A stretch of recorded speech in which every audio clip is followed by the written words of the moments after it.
আজ থেকে 100 বছর আগে আমরা এখানে কেউই ছিলাম না। ঠিক আজ থেকে 100 বছর পরে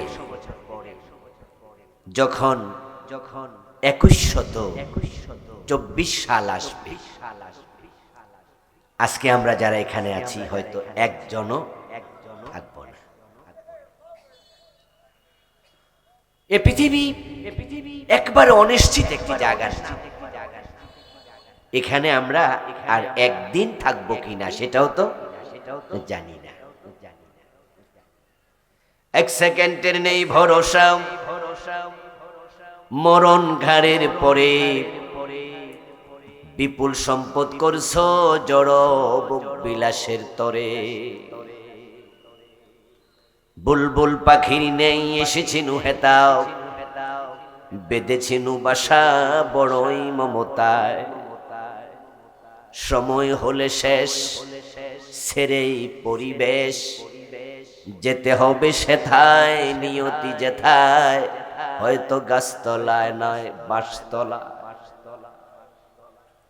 এই চিকরা বাড়ি, মার্বেল পাতারে পাতা, মার্বেল পাথরের সাজানো ঘর, লক্ষ টাকা দিয়ে কেনা বক্স খাট, সব থাকবে শুধু আপনি নাই। জীর্ণ শীর্ণ সরাইখানা, রাত্রি দিবা দুটি দ্বার, এরই মাঝে দুনিয়াদারি চলছে বড় চমৎকার। রাজার পরে আসছেন রাজা, সজ্জা কত বাদ্য ধুম, তুচ্ছ এসব কয়দিনে বাম, চোখ বুঝিলে সব নিঝুম। যেই কোনো সময় চলে যেতে হবে, তবে আমাদের এই যাওয়া শেষ নয়। পৃথিবী থেকে যখন আমরা বিদায় নেব, তখন নতুন করে আরেক জীবন শুরু হবে। যেই জীবনের শুরু আছে আর কোনোদিন শেষ হবে না। তাম পৃথিবীর মানুষগুলো দুই দলে বিভক্ত হয়ে চলছে সেদিকে। মায়ের পেট থেকে যখন পৃথিবীতে এসেছেন, তখন থেকে আপনার পথ চলা শুরু। ধীরে ধীরে আপনি যাচ্ছেন জীবনের শেষ প্রান্তে। যখন জীবনের জবানি কাপাত হবে, তখন নতুন জীবন আবার শুরু হয়ে যাবে। এই যে মায়ের পেট থেকে বের হওয়ার পরে আমরা চলছি, আমরা সামনে আগাচ্ছি। তামাম দুনিয়ার প্রায় 800 কোটি মানুষ, তারা দুটি রাস্তায় সামনে আগাচ্ছে। কারো সামনে জান্নাত, আবার কারো সামনে জাহান্নাম। ফারিকুন ফিল জান্নাতি ওয়া ফারিকুন ফিস সাঈর। একদল মানুষ জান্নাতে যাচ্ছে, আরেক দল যাচ্ছে জাহান্নামে। কে জান্নাতি হবে আর কে জাহান্নামী হবে, আল্লাহ পাক রব্বুল আলামিন সেটা পরিপূর্ণ নির্ভর করাবেন, সিদ্ধান্তটা পরিপূর্ণ রেখে দেবেন তাদের এই দুনিয়ার জীবনাচারের উপরে। আপনার আমল যেমন, আপনার আখিরাত হবে ঠিক তেমন। তাই তো মানুষকে যখন ফেরেশতা জান্নাত দেবে, তখন বলবে জাযাআম বিমা কানু ইয়ামালুন। ও আল্লাহর বান্দা, তোমাকে জান্নাত দেয়া হলো পুরস্কার হিসাবে, প্রতিদান হিসাবে, তোমার আমলের কারণে। জাযাআম বিমা কুনতুম তা'মালুন। তুমি দুনিয়ায় যা করেছো এর আলোকে তোমার ফলাফল নির্ধারিত হয়েছে। এই ফলাফলটা ফাইনাল করবেন কিসের ভিত্তিতে? দুনিয়ার পরীক্ষার হলে স্টুডেন্ট পরীক্ষা দেয়, তার রেজাল্ট, তার ফলাফল তার লেখার খাতার উপর ডিপেন্ড করে। পরীক্ষার হলের 3 ঘন্টা সে যা লিখেছে এর আলোকে পাস অথবা ফেল। এখন আমাদের পরীক্ষার হলো কারো 60 বছর, কারো 40 বছর, কারো 70 বছর, কারো 100 বছর। এই দুনিয়ার জীবনে আপনি যা করেছেন এর উপর ডিপেন্ড করে পরবর্তী ফলাফল। এই ফলাফলটার জন্য আখিরাত পর্যন্ত অপেক্ষা করা লাগবে না। আপনার জীবনের যবনিকাপাত যেদিন হবে, যখন হবে, ফলাফল তখনই প্রকাশ হয়ে যাবে। যারা জান্নাতি মানুষ তাদের জান কবজের জন্য জান্নাতি ফেরেশতা পাঠানো হবে। ওই ফেরেশতারা আসার সময় আল্লাহর জান্নাত থেকে রেশমি কাপড় হাতে নেবে, জান্নাতের আতর সঙ্গে নিয়ে আসবে, আপনার নাকের গোড়ায় জান্নাতের আতর ছিটাইয়া দেবে। তারপরে দলে দলে ফেরেশতা এসে আপনাকে সালাম দিয়া তারপর আজরাইল আপনার জান কবজ করে রেশমি কাপড়ে ঢুকাইয়া জান্নাতের অংশ ইল্লিনে নিয়ে যাবে। الذين تتوفاهم الملائكة طيبين يقولون سلام عليكم ادخلوا الجنة بما كنتم تعملون। ও নবী মুহাম্মদ সাল্লাল্লাহু আলাইহি ওয়াসাল্লাম, আপনি মানুষকে শোনায়া দেন, যারা ভালো মানুষ, যারা ভালো আমলকারী, ওই মানুষগুলোর জান কবজের জন্য ফেরেশতা যখন আসবে, তারা এসে তাকে দলে দলে সালাম দেবে। প্রিয় নবী বলছেন, মাহুম আকফানুম মিন আকফানিল জান্নাহ ওয়া হানুতুম মিন হানুতিল জান্নাহ। তারা কাফনের কাপড় আনবে, রেশমি কাপড়, জান্নাতের আতর আনবে, নাকের কাছে ছিটাবে, আপনাকে বরণ করবে, শুভেচ্ছা জানাবে, সালাম দেবে। এই সালাম পুরা নির্ভর করবে পাওয়া না পাওয়া আপনার জিন্দেগির আমলের উপরে। আমল যাদের ভালো, আখিরাত তাদের ভালো। ঠিক তার বিপরীতে, ওয়ালাউ তারা ইয ইয়াতাওয়াফাল্লাযীনা কাফারুল মালাইকাতু ইয়াদরিবুনা উজুহাহুম ওয়া আদবারাহুম যুকু আযাবাল হারিক। আল্লাহ কোরআন মাজিদে বলছেন, ও নবী, যেই মানুষগুলো কুফরি করেছে, শিরিক করেছে, খোদাদ্রোহিতা করেছে, যদি আপনি দেখতেন তাদের মৃত্যুর সময় ফেরেশতা তাদের সাথে কি আচরণ করে। ইয়াদরিবুনা উজুহাহুম ওয়া আদবারাহুম। খারাপ মানুষের জান কবজের সময় আল্লাহ ফেরেশতা যখন পাঠান, ফেরেশতাকে বলেন জাহান্নামের আগুনের তৈরি চাবুক নিয়ে যাও। ফেরেশতা জাহান্নামের আগুনের তৈরি চাবুক নিয়ে আসে, এসে চেহারার মাঝে আর পিঠের মাঝে পিটাতে শুরু করে। এখনো আপনার মৃত্যুই হয় নাই, মৃত্যু দিতে আসছে মাত্র, এখনো মৃত্যু দেয় নাই। আল্লাহ নিজে কোরআনে বলছি, ইয়াতাওয়াফাল্লাযীনা কাফারুল মালাইকা। ওই কাফের, জালেম, মুশরিক, পাপিষ্ঠ, তার কাছে ফেরেশতা আসলো মাত্র এসে পিটাতে শুরু করে। কারণ যারা খারাপ আমলকারী, যারা কাফের, মুশরিক, ফাসিক, ফুজ্জার, জালেম, ওরা আল্লাহর আদালতের ফেরারি আসামি। রাষ্ট্রের আইন মানে নাই, রাষ্ট্রের সাথে রাষ্ট্রদ্রোহিতা করেছে, ডাকাতির মামলার আসামি, হত্যা মামলার আসামি, রাষ্ট্রের আদালতে ফাঁকি দিয়া পলায়া পলায়া থাকে। রাষ্ট্র তার নামে হুলিয়া জারি করেছে, ধরাইয়া দিতে পারলে 10 লাখ টাকা পুরস্কার। অমুকের ফাঁসির আদেশ করা হলো, রাষ্ট্র তাকে খুঁজে বেড়ায়, সে পালিয়ে বেড়াচ্ছে। হঠাৎ যদি বাড়ির পাশের চা দোকানে বসে কোনোদিন চা খায়, আর গোয়েন্দা বিভাগের নজরে সেটা যায়, থানার পুলিশকে কেউ মোবাইলে জানাইয়া দেয়, তাহলে সাদা পোশাকে পুলিশ আসে, চা দোকান ঘিরে ফেলে। তারপরে আল্লাহর বান্দা তাকে যখন ধরে, ওই আসামিকে ধরে কপালে চুমু দিতে শুরু করে, ঠিক না? ও মিয়া, তুমি তো সরকারকে ফাঁকি দিয়েছিলা, আদালতের চোখে ফাঁকি দিয়েছিলা, রাষ্ট্রদ্রোহ মামলার আসামি তুমি, ফেরারি হুলিয়া।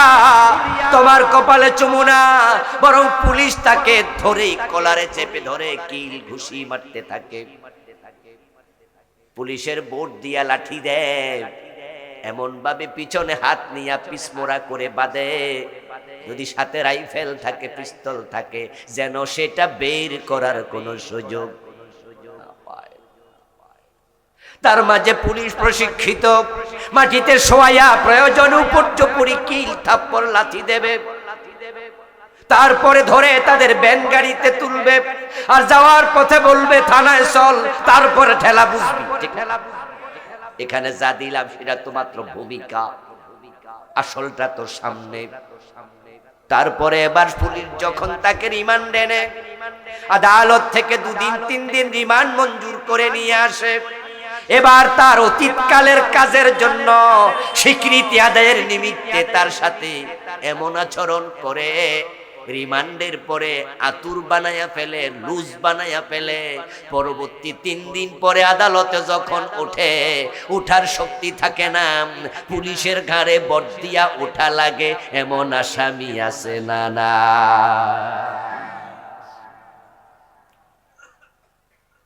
যারা বেনামাজি, বেরোজগারি, সুদ খান, ঘোষ খান, ওজনে কম দেন, মালে বেজাল দেন, পরের জমি দাল দলিল করেন, ক্ষমতা দেখায়া অন্যের জমিনে বিল্ডিং তুলে ফেলেছেন। বাবা মারা গেছে, মা মারা গেছে 10 বছর 7 বছর, এখনো বোনের জমিটা দেন না, জোর করে ভোগ করেন। এমন কিছু অপরাধী পাপাচারী আজকের মাহফিলও আছে না? নাই। আপনার সাথে ফেরেশতার আচরণ ভালো হবে না। পরীক্ষার হলের রেজাল্ট কাগজে লেখার উপর ডিপেন্ড করবে রেজাল্ট। এখন আমরা 30, 40, 50, 100 বছর যা করছি, এর উপরে পুরাপুরি আখিরাত নির্ভর করবে। এখন আমরা কে কি করেছি সেটা রেকর্ড করার জন্য আমাদের সকলের গর্দানে ক্যামেরা আছে না? নাই। সূরা বনী ইসরাঈলের 13 নম্বর 14 নম্বর আয়াতে আল্লাহ বলছেন, ওয়া কুল্লা ইনসানিন আলজামনাহু তাইরাহু ফি উনুকিহি। আমি প্রতিটা মানুষের গর্দানের ভিতরে তার দুনিয়ার আমল রেকর্ড করার জন্য একটা ক্যামেরা ঢুকাইয়া দিছি।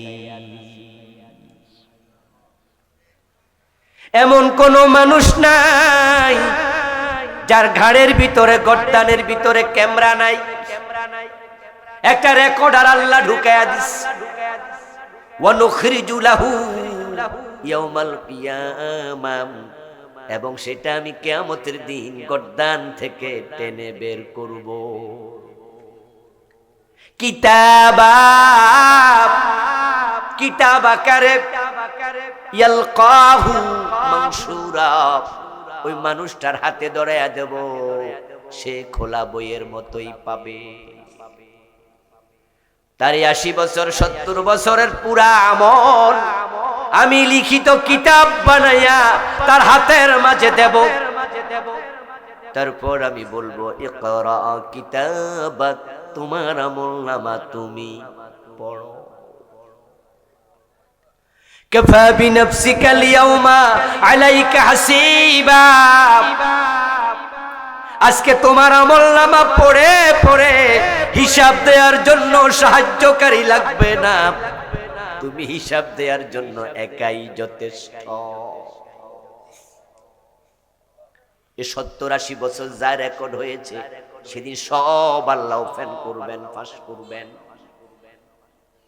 সাবধান মুসলমান, সাবধান। আওয়ামী লীগ সরকারের একজন এমপি ছিল, উনি প্রতিমন্ত্রীর দায়িত্ব পালন করেছিলেন। তার নাম হচ্ছে মুরাদ। মাথায় চুল না থাকার কারণে মানুষ তাকে টাকলা মুরাদ বলে চিনে। পত্র পত্রিকায় দেখেছেন বাংলাদেশি একজন সিনেমার নায়িকার সাথে তার গোপন সংলাপ ফাঁস হয়েছিল, মিডিয়ায় আসছে। ওই নায়িকাকে সে কি জানি বাজে কথা বলল, আমি হোটেল সোনারগাঁয়ে আছি, তুমি চলে আসো, যদি না আসো তাহলে পুলিশ পাঠায়া ধরে নিয়ে আসবো, তোমাকে আমি এই করব সেই করব। ভবিষ্যৎকালের কিছু শব্দ ইউজ করেছে। সে বলেনি আমি এটা করেছি, বরং বলছে আসো আমি এটা করব। ওই গোপন সংলাপ ফাঁস হওয়ার পর তার মন্ত্রিত্ব চলে গেল, দলীয় ফোর্স চলে গেল, তাকে দল থেকে বহিষ্কার করা হলো। গত নির্বাচনে তাকে নমিনেশনটাও দেয়া হয় নাই, তাকে টেলিভিশন কোনো চ্যানেল আর ডাকে না, মানুষের সামনে চেহারা দেখাতে পারে না। তার বউ পর্যন্ত তার বিরুদ্ধে পরে থানায় মামলা করেছে, পুরা দল তাকে বের করে দিয়েছে। মাত্র 2 থেকে 2.5 মিনিটের অডিও যদি ফাঁস হয়, একজন মন্ত্রীর ইজ্জত সম্মান চাকরি সব শেষ। যেদিন কিয়ামতের দিন আমাদের 80 বছরের ভিডিও ফাঁস হবে, সেদিন আমাদের কি হবে?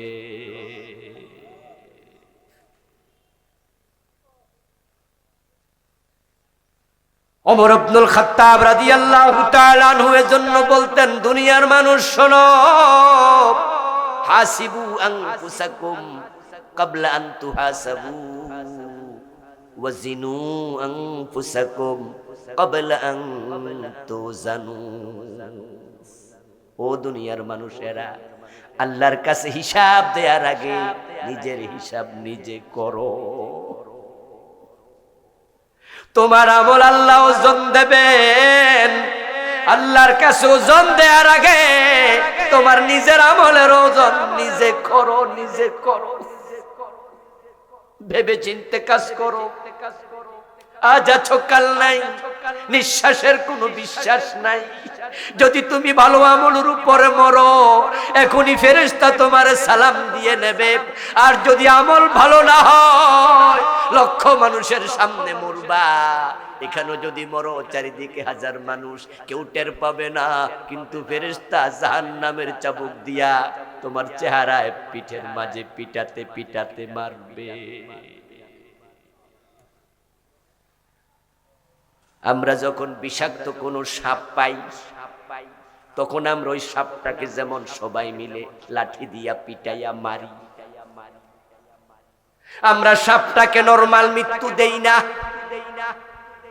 আমরা সাপটাকে পিটাইতে থাকি ততক্ষণ মৃত্যু হবে না, যতক্ষণ শুধু পিটাই।